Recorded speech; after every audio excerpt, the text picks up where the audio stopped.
아직도 썸 탈 때 그 떨리는 기분이 진짜 사랑이라고 생각해? 미안하지만 그래서 너의 연애가 자꾸 망하는 거야. 2026년 연애 트렌드 1위가 뭔지 알아? 설렘이 아니라 정서적 안정이거든? 상위 1%가 꼽은 매력의 기준이 완전히 바뀌었어. 왜 이제는 착한 남자, 착한 여자가 아니라 멘탈이 평온한 사람이 압도적으로 인기 있는지, 감정 기복 없는 관계가 어떻게 가장 강력한 매력이 되었는지, 오늘 끝까지 보면 너의 연애 방식이 완전히 달라져 있을 거야. 근데 사실 우리 다 알고 있잖아. 카톡에서 익십당하고 괜히 폰을 뒤집어 놓는 그 순간, 상대가 언제 연락 올지 몰라서 핸드폰만 쳐다보는 그 시간들. 이게 설렘이야, 사랑이야, 아니면 그냥 스트레스야. 밤 11시에 잘 자라는 메시지 하나 때문에 하루 종일 기분이 좌우되는 거. 이게 정말 건강한 관계일까? 혹시 너도 이런 감정의 롤러코스터를 타면서 이게 바로 열정적인 사랑이야 라고 착각하고 있진 않아? 그런데 재밌는 게 뭔지 알아? 2026년 틴더 연애 트렌드 보고서를 보면 Z세대와 밀레니얼 세대가 연애에서 가장 중요하게 생각하는 게 노 믹스드 시그널스야. 헷갈리게 하지 않는 명확한 태도. 예전에는 밀당이 섹시했다면 이제는 솔직함이 가장 쿨한 거지. 왜 이런 변화가 생겼을까? 혹시 우리가 놓치고 있는 뭔가가 있는 건 아닐까? 감정 기복이 심한 사람들이 앞으로 어떤 현실을 맞게 될지 정말 궁금하지 않아?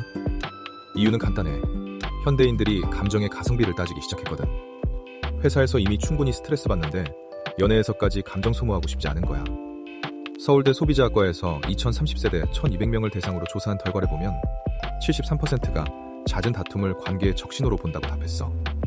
그러니까 예전에는 우리 많이 싸우지만 그만큼 사랑해가 통했다면 지금은 왜 이렇게 힘들게 연애해야 해가 되는 거지. 감정을 소모품처럼 여기는 게 아니라 투자 대비 수익을 계산하는 시대가 온 거야. 근데 여기서 핵심은 이거야. 우리가 설렘이라고 부르는 그 감정, 사실은 도파민 중독이거든. 뇌과학적으로 보면 불확실성에 대한 보상 기대감일 뿐이야. 카지노에서 슬롯머신 돌릴 때 느끼는 그 떨림과 본질적으로 똑같아. 하버드 심리학과에서 장기관계를 유지하는 커플 500쌍을 15년간 추적 조사했는데 관계 초기에 감정 기복이 컸던 커플일수록 5년 내 이별 확률이 2.3배 높았어. 반대로 처음부터 안정적이었던 커플들은 만족도가 시간이 지날수록 오히려 증가했고, 그렇다면 우리가 그동안 착각했던 건 뭘까? 혹시 재미있는 연애와 건강한 연애를 헷갈렸던 건 아닐까? 감정 기복이 심한 사람과 사귀면서 이 사람이 나를 변화시켜줘라고 생각했던 모든 순간들이 사실은 내 에너지를 빼앗아가는 일방적인 거래였던 건 아닐까? 더 무서운 건 이거야. 이런 패턴에 익숙해지면 정말 좋은 사람을 만나도 뭔가 심심하다, 자극이 없다고 느끼게 돼. 마치 매운 음식만 먹다가 담백한 음식을 만나면 맛없다고 느끼는 것처럼 말이야. 스탠포드 행동경제학 연구팀이 발견한 흥미로운 사실이 있어. 불확실한 상황에 노출될 때마다 우리 뇌에서는 코르티솔이라는 스트레스 호르몬이 분비되거든. 그런데 이 코르티솔이 계속 분비되면 판단력이 흐려지고 감정 조절 능력이 떨어져. 그러니까 감정 기복이 심한 사람과 연애하면서 나 왜 이렇게 예민해졌지? 라고 느끼는 게 당연한 거야. 뇌가 계속 전투 모드에 있으니까 평온함을 느낄 수가 없는 거지. 이게 바로 도파민 중독적 연애의 함정이야. 반대로 정서적으로 안정된 사람과 있으면 세로토닌과 옥시토신 같은 행복 호르몬이 꾸준히 분비돼. 이 호르몬들은 면역력을 높이고 창의성을 증진시키고 심지어 수명까지 늘려준다고 해. 그럼 이제 좀 이해가 가지? 왜 2026년 트렌드가 정서적 안정인지 사람들이 드디어 깨달은 거야. 연애가 나를 소모시키는 게 아니라 충전시켜주는 관계여야 한다는 걸. 26세 직장인 지민이라는 친구 얘기를 들어봐. 이 친구가 과거 3년 동안 4번의 연애를 모두 3개월 내에 끝냈거든. 매번 같은 패턴이었어. 처음엔 설레고, 한 달 후엔 불안하고, 2달 후엔 지치고, 3달 후엔 우리 안 맞는 것 같아 하면서 헤어지는 거. 지민이는 이걸 설렘이 사라져서 라고 표현했는데 사실 설렘이 아니라 배터리가 방전된 거였어. 감정 기복이 심한 상대들과 연애하면서 자기 에너지를 계속 소모했던 거지. 그런데 여기서 한 가지 궁금한 게 있어. 정서적 안정이 중요하다는 걸 모르는 사람은 없잖아. 그럼 왜 아직도 많은 사람들이 감정 기복 심한 사람한테 끌리는 걸까? 혹시 우리가 안정감을 지루함으로 착각하고 있는 건 아닐까? 예측 가능한 사람을 만나면 뭔가 재미없어 라고 느끼는 그 순간, 사실은 중독에서 벗어나려는 금단 증상을 경험하는 건 아닐까? 연세대 사회심리학과에서 애착 유형별 관계 만족도를 조사한 관계 만족도를 조사한 결과가 정말 충격적이야. 안정 애착을 가진 사람들의 장기 관계 만족도는 평균 8.2점이었는데 불안정 애착을 가진 사람들은 5.4점에 불과했거든. 더 중요한 건 이거야. 안정 애착을 가진 사람들은 시간이 지날수록 관계 만족도가 높아진 반면 불안정 애착을 가진 사람들은 계속 하락했어. 왜일까? 안정감이 있는 관계에서는 서로가 성장할 수 있는 여유가 생기거든. 든든한 집이 있으면 밖에서 모험을 할 수 있는 것처럼 정서적으로 안정된 관계가 있으면 개인적인 도전도 더 자신있게 할 수 있어. 반대로 집이 불안정하면 계속 집 걱정을 해야 하니까 다른 일에 집중할 수가 없지. 그럼 진짜 안정감이 뭔지 알아보자. 많은 사람들이 착각하는 게 안정감을 수동적인 것으로 생각해. 편안하게 해주는 사람, 나를 받아주는 사람, 이런 식으로 말이야. 근데 진짜 안정감은 능동적인 거야. 내가 상대방을 믿을 수 있고 상대방도 나를 믿을 수 있는 상호 신뢰. 내가 힘들 때 의지할 수 있고 상대가 힘들 때 내가 버팀목이 되어줄 수 있는 상호 의존성. 2024년 지민이의 마지막 연애를 보면 이걸 알 수 있어. 그때 만난 상대가 감정 기복이 심해서 지민이가 매일 오늘은 기분이 어떨까를 맞춰야 했거든. 상대 기분에 따라 데이트 계획도 바뀌고 대화 주제도 조심스럽게 고르고. 이런 상황에서 지민이는 뭘 잃었을까? 자기만의 리듬을 잃었어. 자기 감정보다 상대 감정을 우선시하다 보니 자기가 뭘 원하는지도 모르게 됐지. 심지어 친구들 만날 때도 혹시 연락 올까봐 핸드폰만 쳐다보고 있었대. 이게 바로 감정 기복 심한 사람과 연애할 때 생기는 가장 큰 문제야. 내 주도권을 잃는 거, 내 하루가 상대방의 기분에 좌우되는 거. 이런 관계에서 어떻게 성장할 수 있겠어? 바로 이 지점에서 2026년 연애 트렌드의 핵심이 드러나는 거야. 하버드 심리학과에서 3년간 장기 커플 500쌍을 추적 조사한 결과를 보면 관계 만족도가 높은 커플들의 공통점이 하나 있었어. 바로 예측 가능성이었거든. 예측 가능하다는 건 지루하다는 뜻이 아니야. 상대방이 어떤 상황에서 어떻게 반응할지 알 수 있다는 뜻이지. 힘들 때 위로해줄 거라는 확신, 약속을 지킬 거라는 믿음, 갈등이 생겨도 대화로 풀 거라는 안정감. 이런 예측 가능성이 있어야 진짜 깊은 관계로 발전할 수 있어. 지민이가 2026년에 만난 현재 연인을 보면 이걸 확실히 알 수 있어. 이 사람은 매일 오후 6시에 오늘 하루 어땠어? 라는 메시지를 보내거든. 별거 아닌 것 같지만 지민이는 이 작은 일상의 루틴 덕분에 하루 종일 마음이 편안해졌다고 해. 누군가가 나를 챙기고 있다는 안정감, 그 사람의 관심이 변하지 않을 거라는 확신이 생긴 거지. 그런데 여기서 중요한 건 예측 가능하다고 해서 성장이 멈추는 게 아니라는 거야. 오히려 그 반대지. 서울대 소비자학과에서 2030세대 1200명을 대상으로 한 연구를 보면 감정가성비라는 새로운 개념이 등장했어.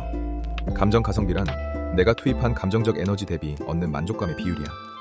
예를 들어 상대방 눈치 보느라 하루 종일 신경 쓰는데 얻는 게 잠깐의 안심뿐이면 가성비가 나쁜 거지.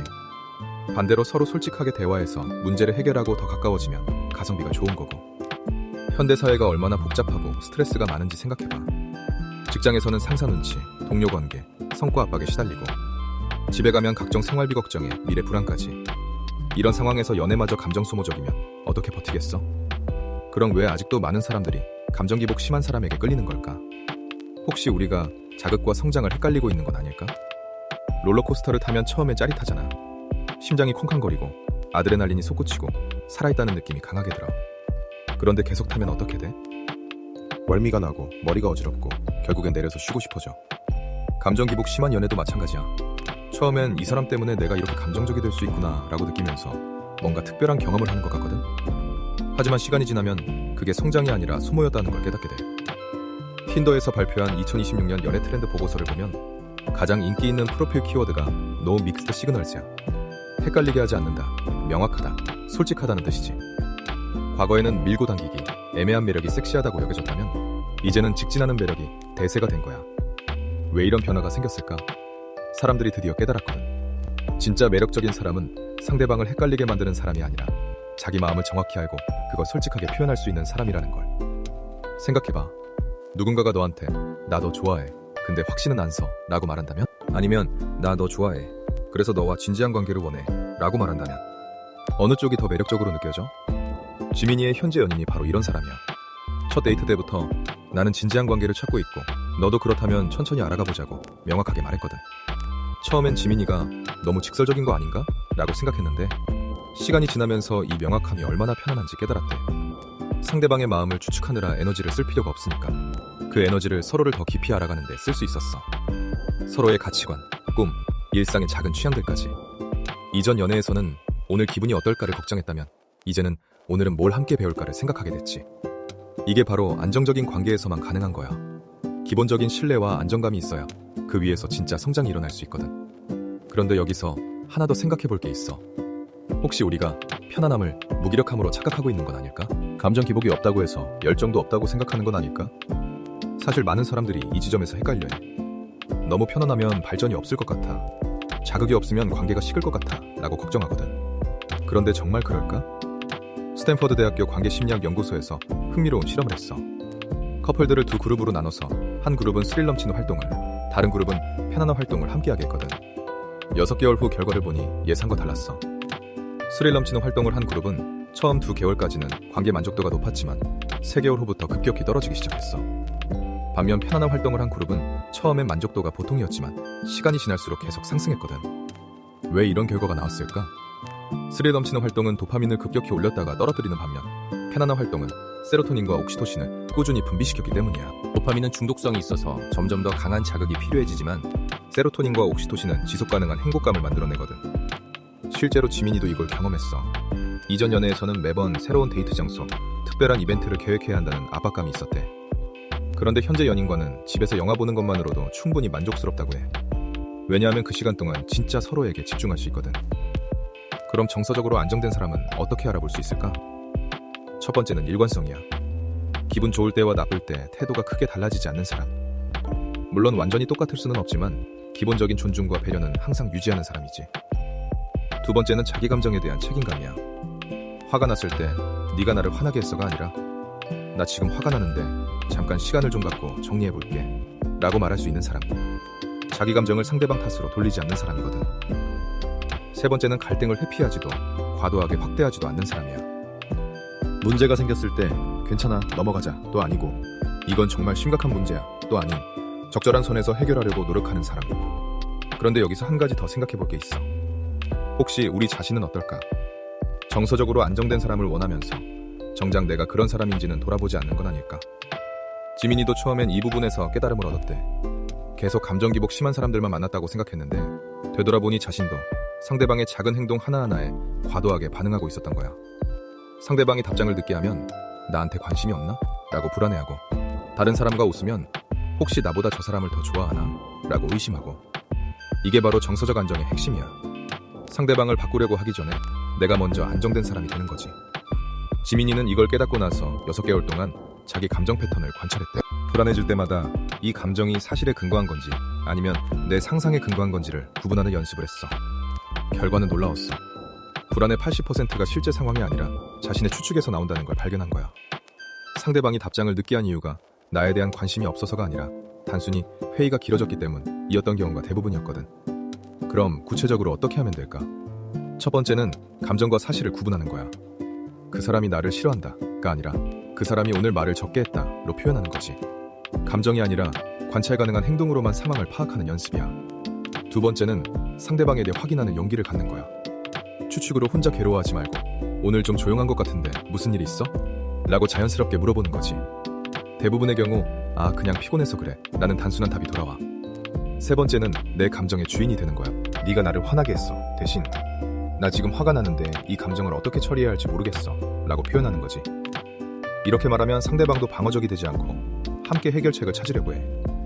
그런데 여기서 또 다른 문제가 생겨. 내가 정서적으로 안정되려고 노력하는데 상대방은 여전히 감정 기복이 심하다면 혼자만 노력해서는 관계가 바뀌지 않는 건 아닐까? 실제로 많은 사람들이 이 지점에서 포기해.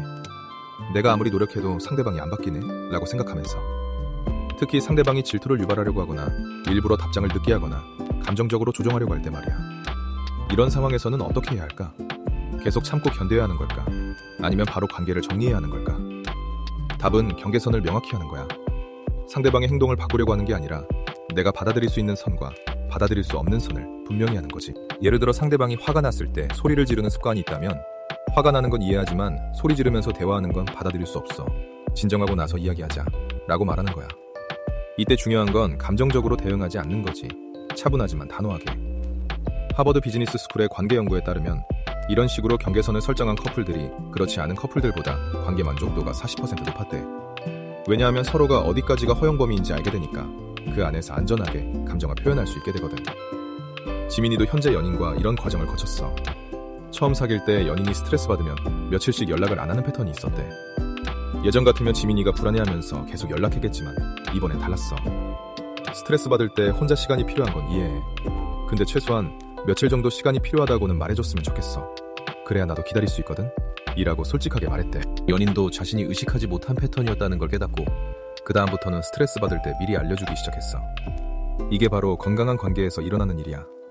서로의 패턴을 이해하고 그 패턴이 상대방에게 어떤 영향을 주는지 알게 되고 함께 더 나은 방향을 찾아가는 거지.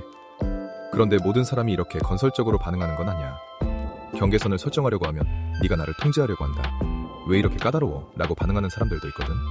특히 감정 기복이 심한 사람들은 자신의 패턴을 지적받는 걸 개인적인 공격으로 받아들이는 경우가 많아. 그럴 때는 어떻게 해야 할까?